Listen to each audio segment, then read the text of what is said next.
Well, welcome to another week of The Sprout, where we are taking opportunities to highlight all of the ways that Richland Community College is bringing redemption and innovation through education in our community. I am super excited to sit down with Dr. Z, as he is well known out on the campus. He wears a variety of hats. He's such a genuine person. And we are here to really talk about the heart and mission, about why Richland and the strategic nature that they represent to our community. So, Dr. Z, can I call you that, or would you prefer Isaac? No, Dr. Z is perfect. I was going to say, I've heard so many people reference you as Dr. Z. I feel like I already know you as that. Yeah, no, that's perfectly fine. Dr. Z is great. You know, my mother used to call me her big tree. Big tree, I love that. Tree. And then when I became a community college practitioner, you know, I started to advance from college work study to clinical positions to frontline staff positions. And then when I became a dean, it was Dean Z. Oh. And then when I got my doctorate, it just became Dr. Z. I love it. I love it. Yeah. It carries such a fun professional vibe. You know what I mean? Well, for our audience, I would love for you to explain your role out at Richland. Sure. And what you carry out there. Well, that's an interesting question. You know, I was asked this recently, you know, how would I explain my role to a fourth grader? And how I delivered my response was, you know, my responsibility is to help get people from the street to a seat to complete, to build an opportunity for the learner to be an earner. And so what I do at the college is, as executive vice president, I oversee both sides of support systems for all of our students, onboarding of all of our students, everything related to wraparound services, but also I have the honor of working with our faculty and all the learning that happens inside our disciplines, inside our curriculum. And so I'm the chief academic officer and the chief student affairs officer.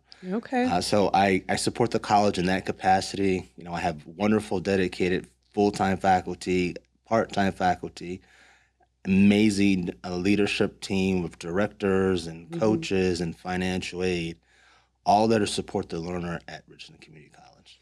I love the breakdown of how you did that. So can you say it just one more time, the way that you did the fourth grader? Because I love like the rhyming and the syncopation with it. So that was they perfect. Respond to that. So, you know, the connection to the street, right? So when we think about, you know, the learner out there, they're not at the campus. And so we have to go out and find them and invite them into the campus. So that's the street component. To the seat is that they have a place at the college in one of our programs, right? Whether it's a career and technical education pathway or a traditional four-year transfer pathway, they have a seat at the institution. And then we want them to complete. Having access is great, but they're coming in for a completion, a credential of value. And so that's where all the support services happen. So from seat to street to complete, you know, making sure that we have a learner to an earner. And the opportunity to do that for the college collectively. I love that. It sounds like you are big picture and strategic in seeing how all of the systems can have opportunity to work together, but also what you guys can be doing to kind of create these opportunities. That is correct. You know, I've been told that I'm a connector. You know, I like to bridge the gap to provide opportunity for all of our, you know, employees and stakeholders to really look at what the mission is and how they see themselves in the mission. Right? Community colleges across the country are dedicated places where people can learn, can grow, and have access. Right? Not only that, is that most of us, including us here at Richland, we are the biggest workforce providers. Right? We do education and training very well. And we provide an opportunity for those who are trying to seek opportunities and growth and access in a way that is deliverable, that is flexible for them, and that has cost effectiveness. Right? We want to make sure that, you know, that's affordable. Right. You know, before we started rolling, you were sharing some of your personal history of what a community college meant to you, which I'm sure fuels that fire of mission for you. I think anytime we have personal weight in it. I know Dr. Valdez has even shared some of his upbringing and his history of people that really created opportunity for him in difficult times. You know, I'd love for you to take a snippet to share with us why that mission is different for you. Well, I'm a product of the community college, first generation, to graduate from the community college. and it's so personal to me because I've often said this in public speaking engagement, is the community college saved my life. You know, I was one of those who didn't really have direction and opportunity. And, you know, while I was a junior in high school, local community college representatives came in and talked about an early college program that would allow first generation low income students to get access to that college. I applied and was very fortunate to get in and use that opportunity in a way that really changed my whole career trajectory. It gave me access to the college, allowed me to gain employment professionally, saw the impact, and really guided the work. And since then, I've dedicated both my professional and educational pathway to the community college mission. And I've done that in big systems. In Maricopa, where I'm from, born and raised, to the City College of Chicago, and did some great work there, changing a system around. And then 2018, when I arrived here at Richland, you know, did the same thing. It's the impact, driving the mission, and changing lives as we do that. That's beautiful how you kind of have carried that through. Yeah. It seems like all of the areas, you know, so you say that you have the history with the other community colleges. I would love to discuss maybe the past 5 years of solidifying a lot of things within Richland. With your experience, what stands out to you about Richland? So 2018, you know, we made a family decision to come and accept the Vice President of Student Success position at Richland Community College. And if you think about the climate back then, you know, as a state, we were getting past a budget impasse. A lot of small rural community colleges were dipping into the reserves. There was a decline of enrollment. And so I knew immediately what my charters were, was to reengage the community, build partnerships, strengthen relationships. And I did that very strategically. So I came to the college, I looked at their enrollment plan, I saw areas of opportunity and growth.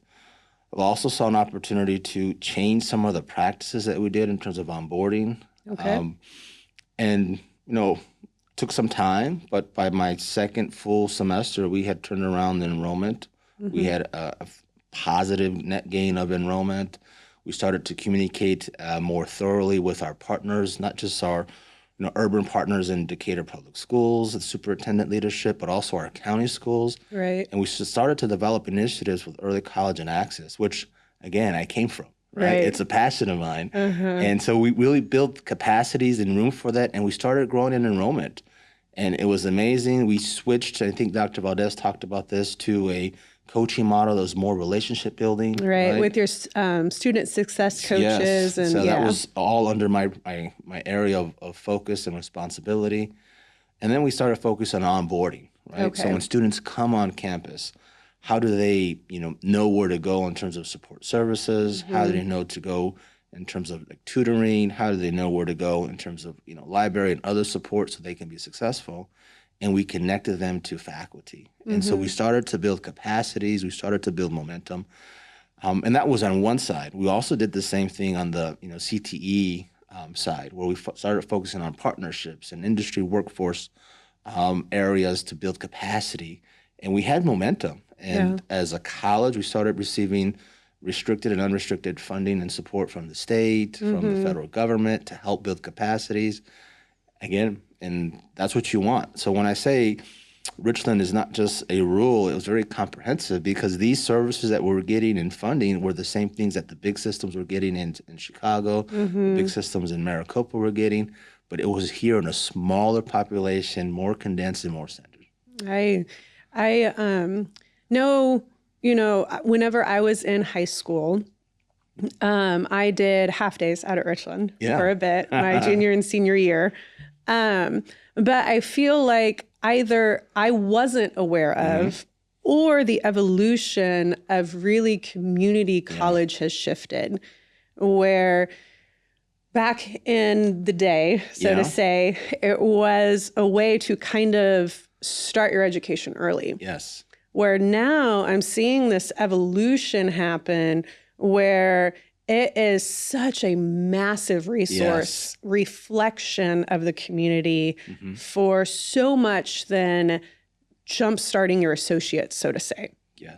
There's so much strategy and intention and programs and with workforce, with partnerships, with high schools, all the things. And, I'm curious from my end, not being in it the past decade, has that been a shift within the past 5 to 10 years, would you say?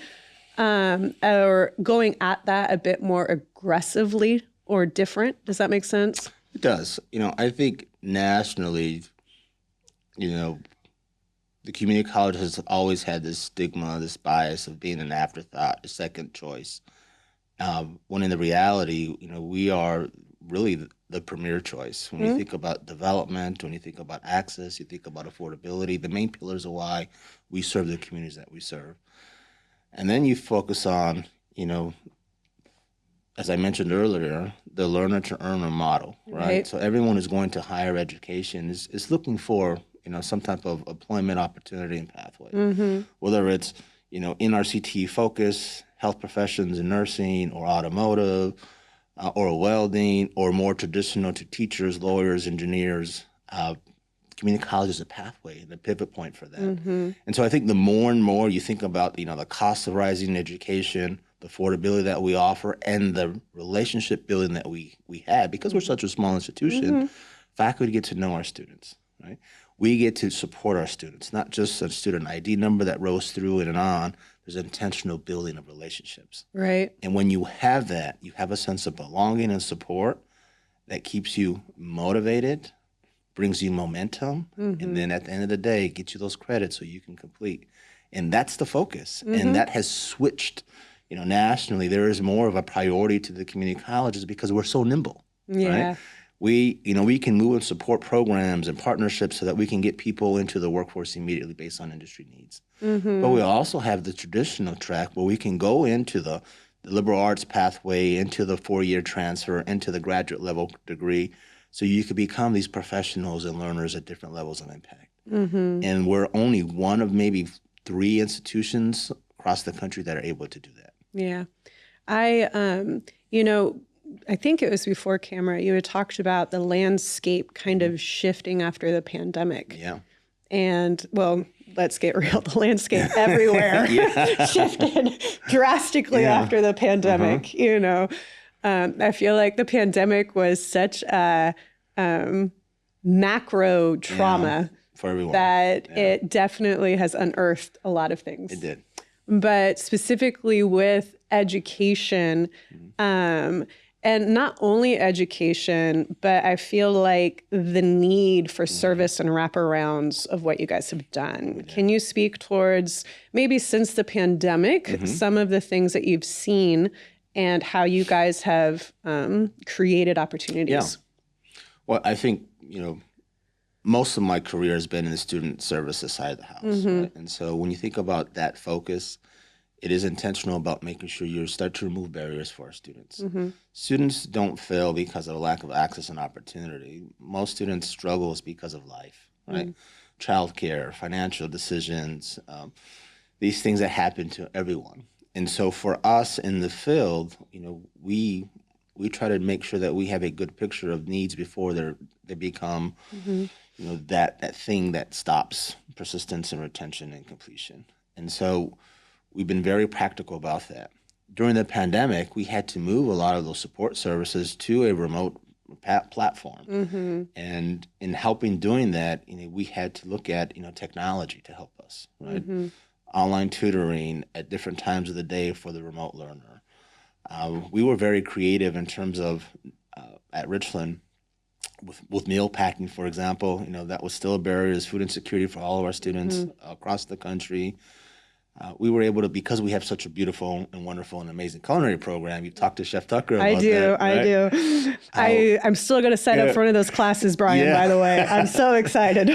But we leveraged his expertise and his staff, to help build kind of a Meals on Wheels initiative where our students who were not just moving into a remote environment, but were, trying to handle what the pandemic was for themselves and their families, but also were, needing food and these other things that we were able to provide in a different way. And we did that. And so we had drive-through meal pickups. We had drive-through laptop pickups so that we can remove those barriers that many of them had in a different way.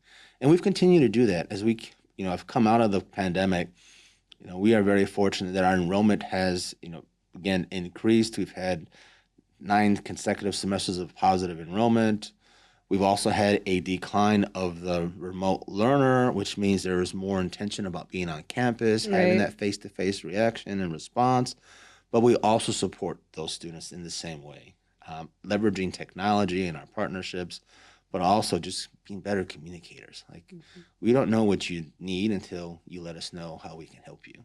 And we've been very focused on that. Mm-hmm. I tell my boys the same thing. I'm not a mind reader, son. I need you to use words. That's how we communicate and share thought, for sure. Well, I know that we've talked a lot about service and getting into the community and really doing your best to create opportunity for everybody in our community. And I would love for you to share with the audience what you have created with Chico. What that is, how it started, and kind of what is that? Well, no, I think that's important. Thank you for allowing me to talk about that. When I talked about service, I think you look at opportunity to engage the vulnerable, to make sure there's representation. And so when I came in 2018 and 19, I recognized that there was not really a formalized Hispanic organization that was really supporting advocacy and awareness to the Hispanic population and communities. Knowing that Decatur had over 14 Mexican restaurants, I knew that there was a big Hispanic population here. We have one everywhere. It's true.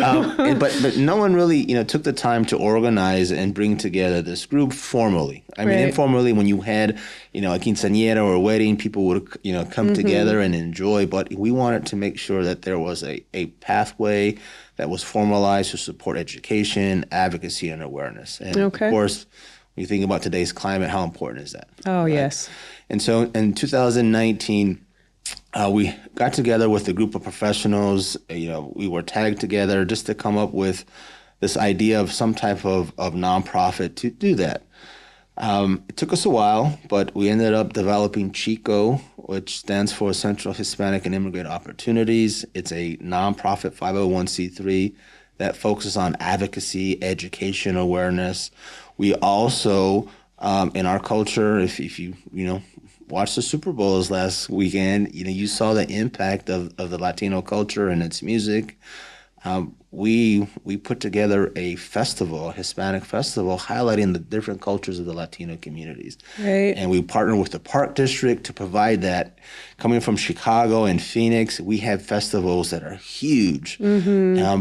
But there was nothing here. And so Chico, again, we have a bunch of educators, small business owners, activists as well, got together and we decided to put on an annual cultural event. And so this is our 6th year doing that. We've done a lot of advocacy work. We're here to build community and build that bridge with the Hispanic and immigrant communities that are here and living amongst us, that are here to support, the economic of Macon County. Oh, I love that so much. Number one, I feel like we're better for it. We're better when we embrace the threads that make our tapestry. Absolutely. And support those and highlight those and allow expression of that.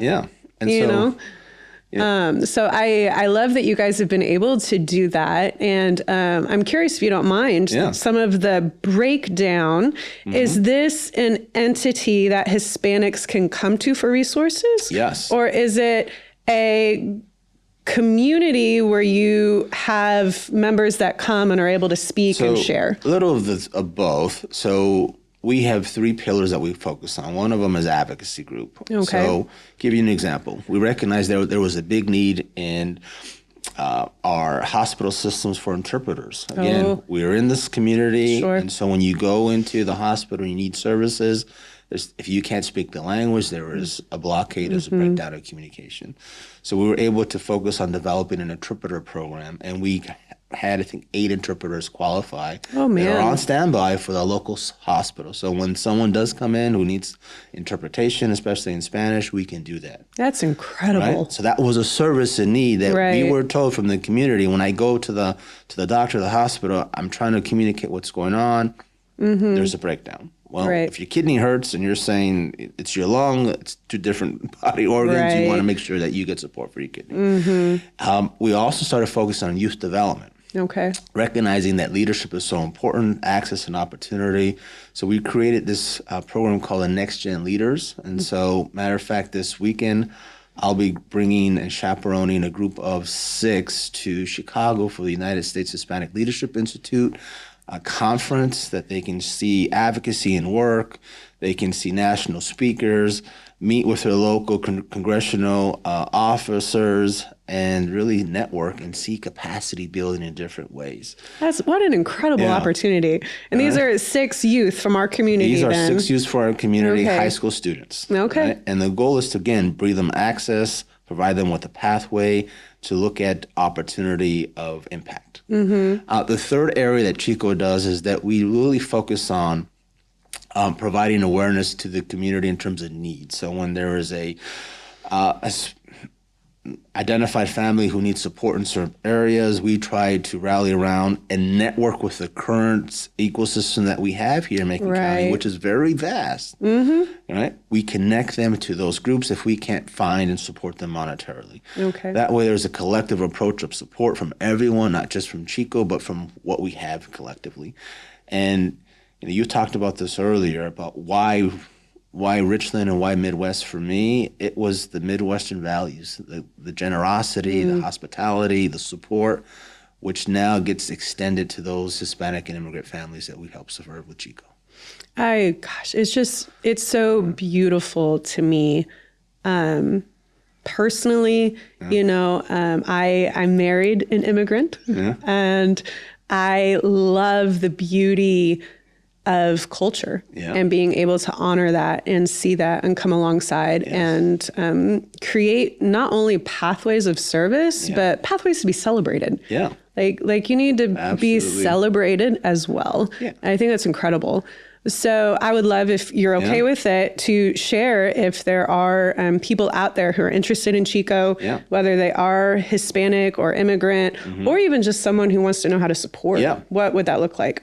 So for all those who are interested in supporting Chico, again, we have an official website. We have an official Facebook page. We have an official Gmail. It's chico@gmail.com. If you're interested in just getting more information about how to impact the local community, build capacity and agency around issues that are happening, we do a lot of advocacy, and we're looking for volunteers, not just for our cultural events, but our activities that we have within the local school districts. Be a part and be engaged. Again, we've talked about service in different ways, and if you're very concerned with the climate and what's happening in today's culture and today's society, know that we're all human, that we are all here connected, we bleed the same, we drive the same, and we live and love the same, that there's an opportunity for you to engage with Chico. Love to have you support the organization. No, I joke, but, we've had a variety of people on the show specifically talk about essential skills around having some of those. I know Tat has spoken on it, Gina Taylor spoke on it, but this coming alongside in a unique way as well, with more of the trauma-informed, working people through communicating, confrontation, some of those soft skills and those things as well, which to me is a very unique approach and speaks towards the holistic kind of aspect that Richland carries in its DNA.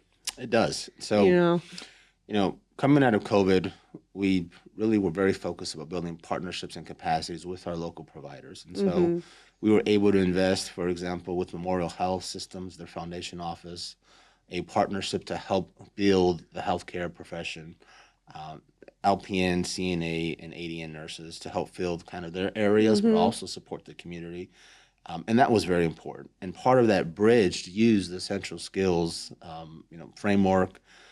And people have done essential skills before. They call it soft skills, employability skills. But the difference that we offer is it is trauma-informed. And you're looking at your past journey and your challenges and how to move past that in a different way that brings not just comfort and resolve, but a sense of civility and humanity so that you can do the work together within within the project of your scope, right? Whether Right. it's health profession or in the industry or in the classroom.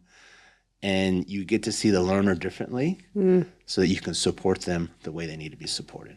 Right. Which in itself is a barrier. Yeah. Right. To learning and growing and those type of things, because I think outside of some of the tangible barriers, Yes. you do have intangible barriers that definitely can block the success of students or growth or Sure. learning, or if they're present and confident in being able to work on their academics. We talk about that a lot, within my leadership team. How do you move from the deficit mindset to the strengths-based mindset, right? That everyone has the ability to adapt and to get past, some of these triggers that we have through, a pathway of resolve, a pathway of reflection, to understand that, your strengths, gifts, and talents and abilities, right, that people think you have are different than what you know you have. Right? Yeah. And when you build that strength base amongst yourself and you see momentum developed in your credit completion, you start to build confidence in the work that you're doing. And when you have confidence and you have momentum of credit, there's a high likelihood that you're going to complete a degree, which will then put you in a different place of opportunity for economic value and success. Oh, yeah. And that's what we do well at Richland. And that's what the community college do well across the country. Yeah. What is some of your favorite moments within that process? I'm a connector and engager. And so, as I mentioned, my responsibilities are with both all of our faculty to make sure that they have, all the training and new emerging technologies, respecting kind of faculty, pedagogy and academic freedom.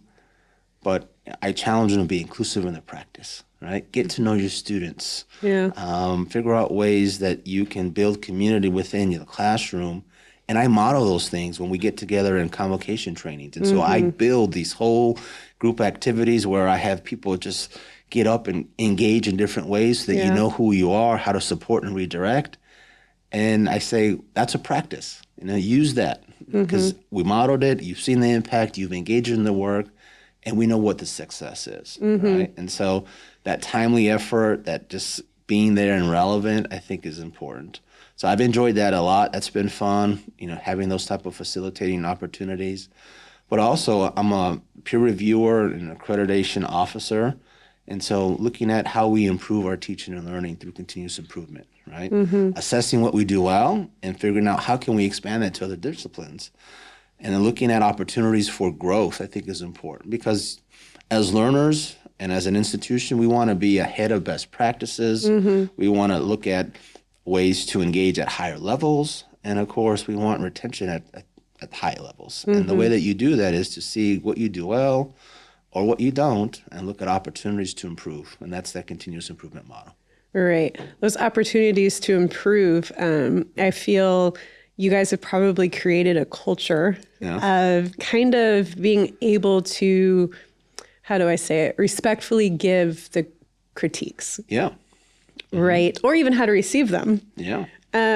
Because I'm sure that's more of a difficult side when you're dealing with people. It is. It is. But I also love that you probably create those opportunities and model them. Yeah. In the culture, because it sounds like you create a culture with your faculty, your team, and then they kind of spread that into the students and the classes and the things, but it takes you modeling that. Yeah, I think that's part of it.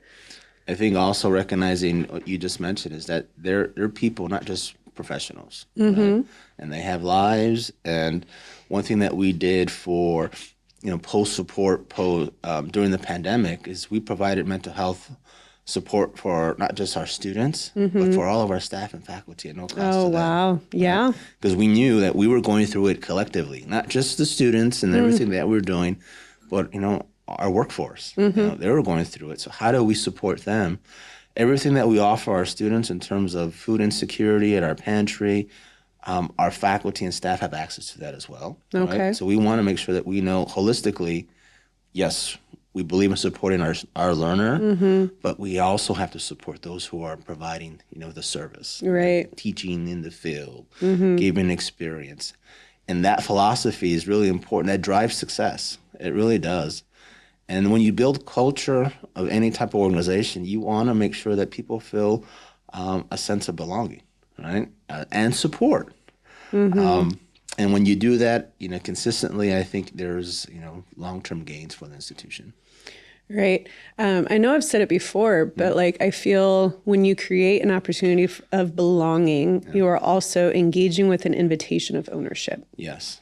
And when people are able to take ownership, then that is a ripple effect that you begin to see, not only for like profit and benefit, but I think for like longevity and excellence.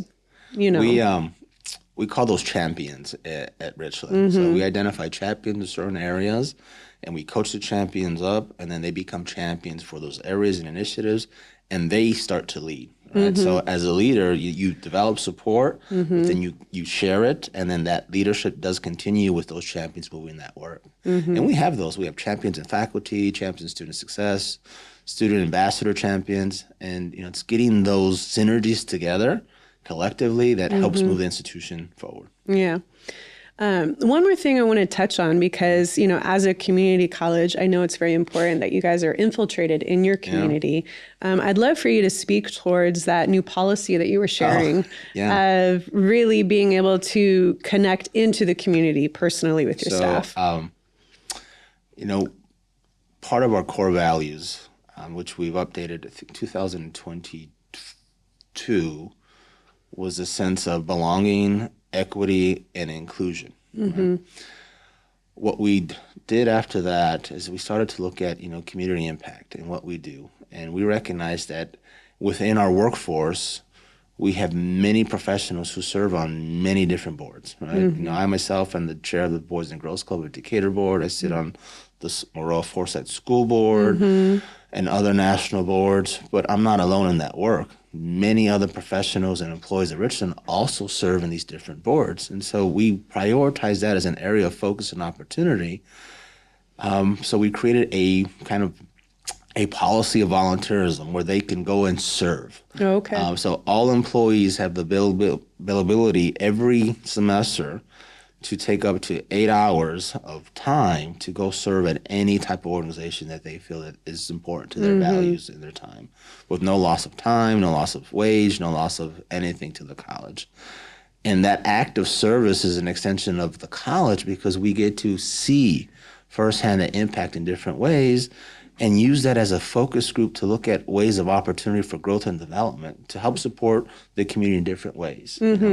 We are, you've heard this probably before from some of your guests, is we are a community college. Without the community, we're only a college. Right. And so we have to be engaged in that work.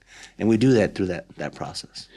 I love it. It's I see this kind of like picture of where higher education can have this gatekeeper mentality. Yeah. Sure. And I feel like the community college aspect and what you guys are doing and infiltrating and getting into the community, you're taking away the gatekeepers. And you're like, no, like education, growth, learning, community, belonging, it's for all of us. And how do we create those connection points? That's exactly right. When you're talking to me about that visual, the immediate image that came into my mind was a river. A flowing body of water that's moving. And when you restrict that, right, when you put these barriers on that water path, life is not happening because now it's restricted to just that area. When you open up the canals to everything else, everything gets nurtured and fed and supported. And now you have, vegetation that is growing and alive and developing support to feed more, to support more.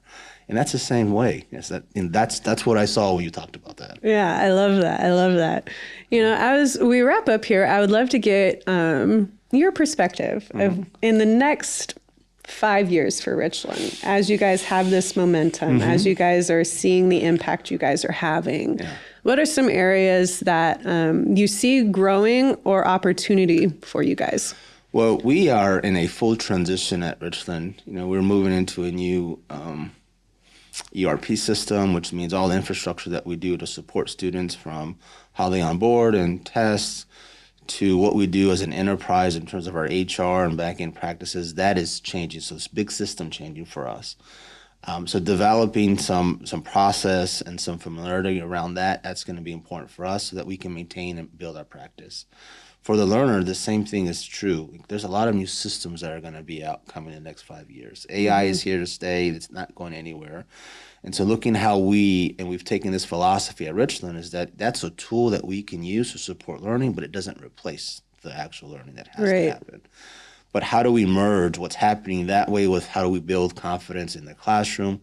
How do we support our faculty in the industry? And how do we respond to the needs of the community? Mm-hmm. As the community starts to grow and develop here in Decatur and Macon County, I guarantee you that Richland Community College will be at the forefront to respond to those needs and partner with those who have, created pathways and opportunities of employment so that we can, again, fulfill the mission of what we do. And then I think supporting students, we're not just community colleges and pathways of education and growth, but we're there to support the holistic learner in ways that we will continue to do. Mental health, food insecurities, homeless and secure, technology, all those things that you have to keep you on track, building momentum and success. We will continue to do that at a high level at Richland. Well, that's amazing. Every time we sit and we film, I'm always like, gosh, I love the heart. And I think a lot of people can talk it, but you guys actually do it. Yeah. There's been a variety of you that I've even, known off camera or gotten to, be a part of certain things with. And I'm like, no, this is like very much a part of your DNA. And you guys have created a culture that all of your employees carry this in their DNA. We have, and that's been intentional. That's been very strategic, and it's been a collective journey. And in the end result is that it's a better opportunity for our learners, right? When they come, because they have options and there's competition, but when they invest the time to come to the institution, no matter how hard it took them or the journey that they took to get there, we will be there to support them, provide them with everything that they need to be successful, and guide them through that process. Because for us, it's not just coming to Richland or completing at Richland, it's moving into that next phase for you to be who you want to be, what was meant for you, and how you impact what you want to do. I love that. Well, as we close here, I always like to leave a connection point or an opportunity. If there's anything on your heart that you would want to share with maybe a younger Isaac that might be out there, a first generation, not sure what this looks like, how would you see that person or encourage them? I think what I would say is that, believe in yourself, right? We do have strengths, innate abilities, gifts, and talents. And if you're trying to leverage an opportunity to connect that with a pathway that will give you economic value and change your trajectory of success, like, again, born and raised Phoenix, Arizona, serving a small comprehensive college in Decatur, Illinois, that journey was intentional, focused, and supported by the mission of the college. And as we start to develop and support the learners and the earners of the future, know that the community college will be there to support them and be waiting for you. That's the message. Again, I've dedicated my professional and career to the community college because of its impact, and it will be there and continue to be there to support the community and those who live in it. Yeah. Well, thank you so much. What a delightful conversation. Oh, thank you. I appreciate you this. taking the time and being with us here today. My pleasure. Thank you. Thank you.